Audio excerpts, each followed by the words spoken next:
সন্ধেবেলায় যদি এরকম একটা স্ন্যাক্স চিকেনের খেতে যাও তাহলে এই ভিডিওটা দেখে ঝটফট করে বাড়িতে বানিয়ে ট্রাই করতে পারো।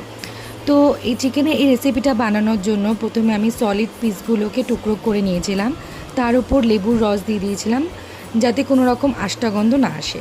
তারপর আদা রসুনের পেস্ট আমি দিয়ে দিয়েছিলাম, তার ওপর আমি গ্রিন চাটনি বাড়িতে বানানো, যেটা আমি ধনেপাতা, কাঁচা লঙ্কা, টক দই দিয়ে বানিয়েছিলাম, সেটা দিয়ে দিয়েছিলাম।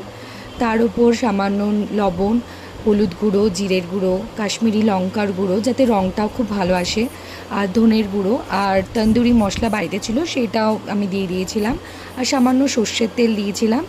দিয়ে ভালো করে ম্যারিনেট করে রেখেছিলাম 30 মিনিটস মতো।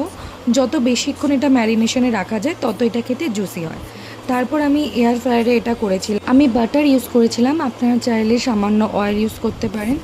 এছাড়া আপনারা এয়ার ফ্রায়ার যদি না থাকে তাহলে আপনারা তাওয়াতেও সামান্য অয়েল আর বাটার মিক্সড করে এটাকে হালকা ভেজে নিতে পারেন।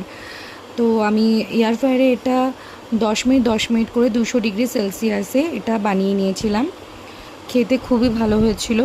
আর নামানোর পর এটা আমি পেরি পেরি মশলা দিয়ে সার্ভ করেছিলাম।